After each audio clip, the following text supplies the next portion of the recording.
Our first speaker today is the wonderful Brett Biddington. Brett Biddington is the founder and principal of Biddington Research, which is a Canberra-based consultancy that specialises in space and cyber security matters from policy, advocacy and national capacity development perspectives, including in education. In June 2012, he was admitted as a member of the Order of Australia for services to the Australian space sector, and it is my absolute pleasure to be able to introduce you to him. Today, his title of his paper is Establishing a Sustainable STEM Pipeline as the Defining Imperative for a Sovereign Australian Space Industry. But he told me last night he changed the topic of his title to the magic pudding. So I'll leave that with you to explain. Thanks, Nikki. Ladies and gentlemen, it's a great pleasure to be here and actually to see the incredible developments that have happened in the Australian space sector, both in the civil, the research and now the defence sector in the public domain over the last couple of years. It's also terrific, even if we're a year late because of COVID, to celebrate the 100th anniversary of the Air Force. I spent 23 years in the Air Force, which I guess is about almost 25% of the time that it's been going as an institution, and proud of that. Many of you will be familiar with Norman Lindsay's story, The Magic Pudding. The pudding's name is Albert, and when a slice is taken out of the pudding, it magically regenerates. Albert can also change the type of pudding that he is, from being a steak and kidney pudding for breakfast in the morning to being a plum and dumpling pudding for dessert at dinner time. My contention is that we have a magic pudding approach to the STEM workforce in Australia, and that just like Albert and the story, our approach is a fantasy.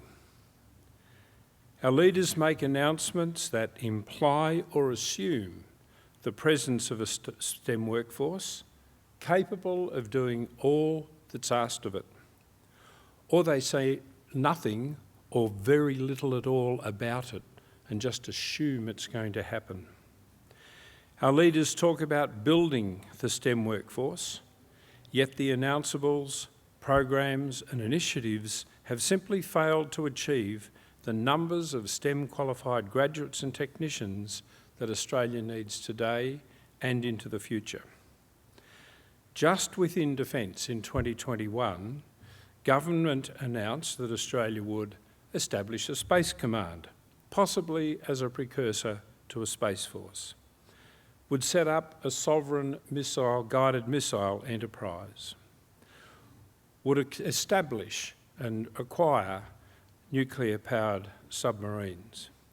All of this whilst re-equipping our armed forces and investing in sophisticated cybersecurity, electronic warfare, command control communications capabilities as well. The uniformed civilian and contractor workforce needed to meet these demands simply does not exist. Beyond defence, in 2020, the Commonwealth announced the creation of a modern manufacturing initiative.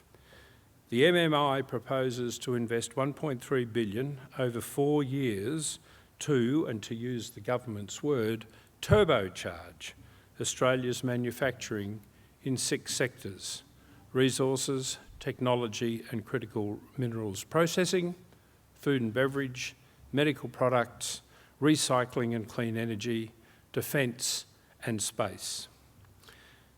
Each of these sectors is reporting workforce shortages today, and companies are now poaching from each other within and between sectors. Governments say that they are aware of the problem, but seem reluctant to provide the vision and leadership needed to turn the situation around. Turning to space, in 2018, the Australian Space Agency was founded with an explicit jobs and growth mandate. The agency is charged by 2030 to treble the value of the sector from its present $3 to $4 billion annual contribution to GDP to about 10 to 12 billion a year.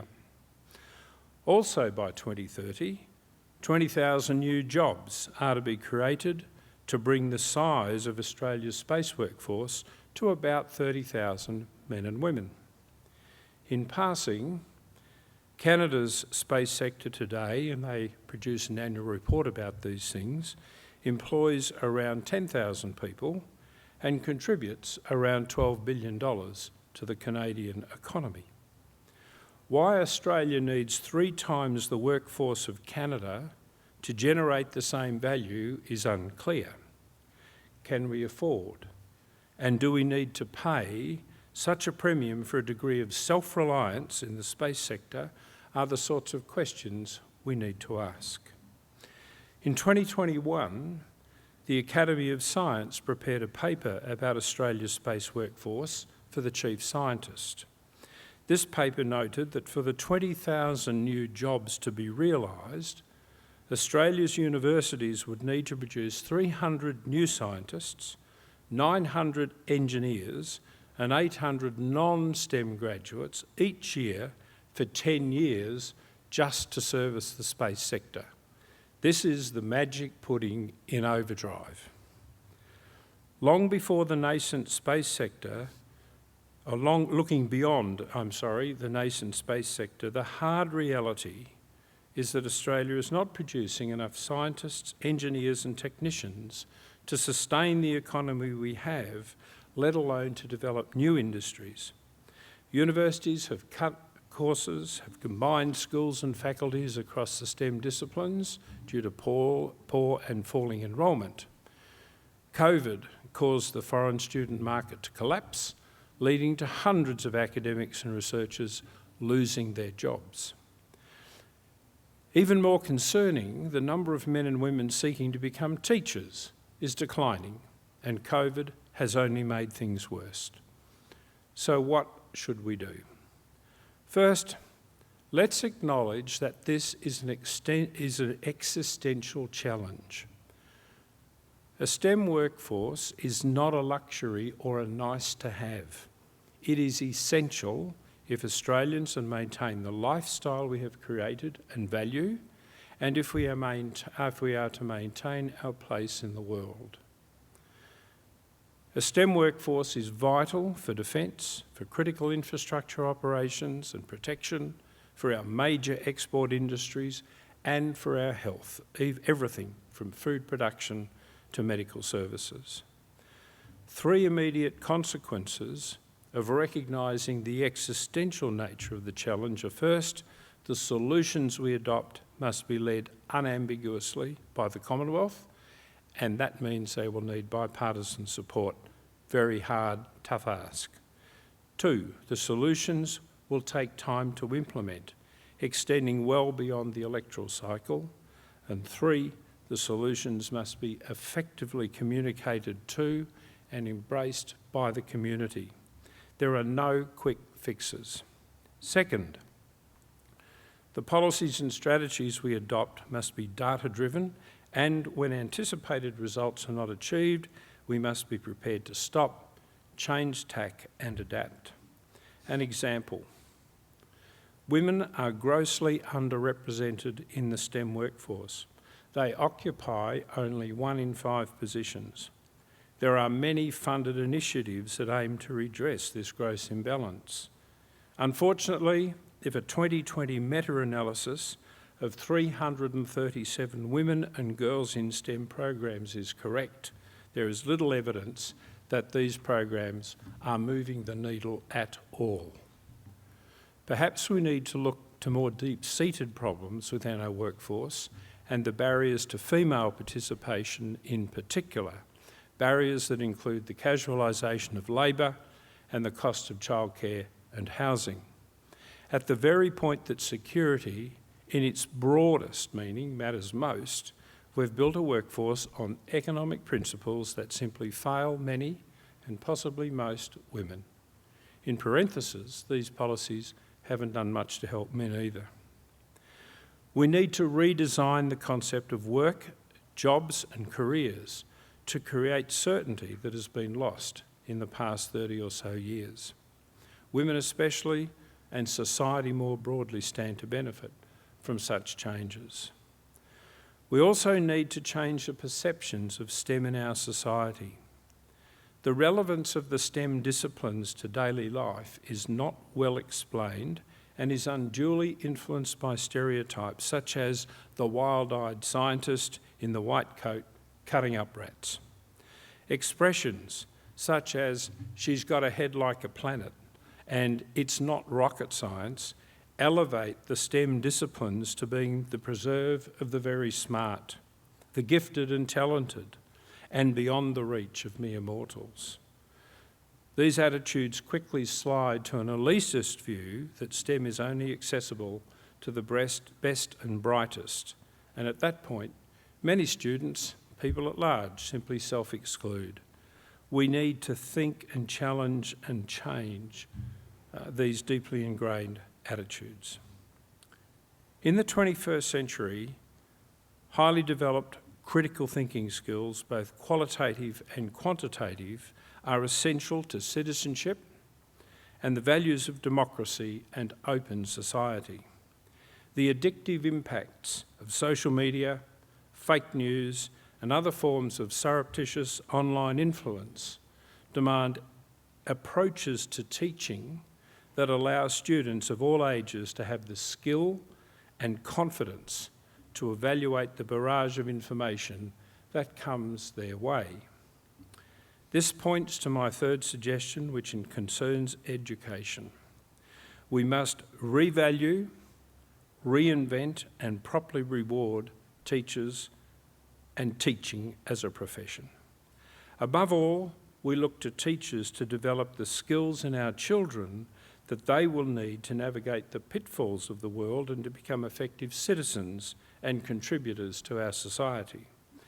Beyond admiring the problem, where might we start? What can we do now? 3 points. Start a deliberate planning process for the big changes. These cans simply cannot be kicked down the road anymore. 2, invest in sending many more Australians to overseas universities and other research organisations to experience and participate in science and technology research at levels that we simply can't match in Australia. Most of those men and women will return to Australia. Those who do not come home become part of the Australian diaspora and some of our most effective ambassadors and advocates in the global community. They are not lost to us. One of those who's gone away and come home, of course, is Enrico Palermo, and look at what he's doing and where he is. Thirdly, urgently invest in providing primary school teachers as a cohort with the competence, confidence and enthusiasm to teach mathematics. Rocket science, more broadly STEM competence, needs to become part of life and common experience, accessible to and accessed by all. And that starts with the students in their earliest years of school, who in turn will teach their parents and their carers when they get home.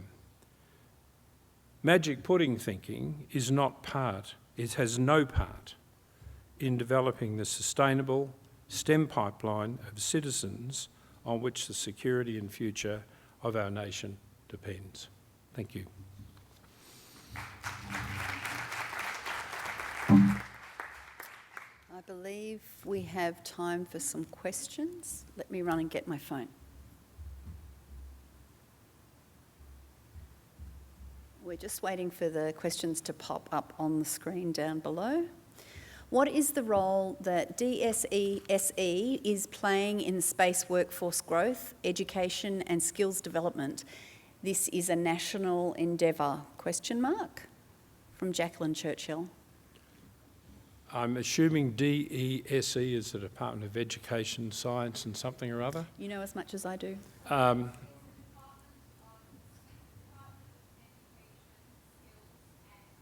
Education, skills and employment. Thank you.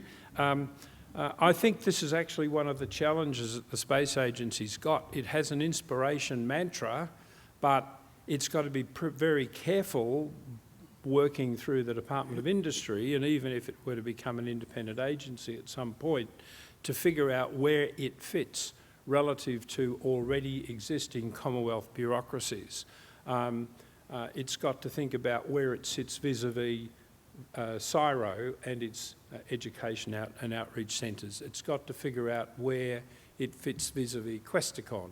It's got to figure out where it fits vis-a-vis the Department of Education.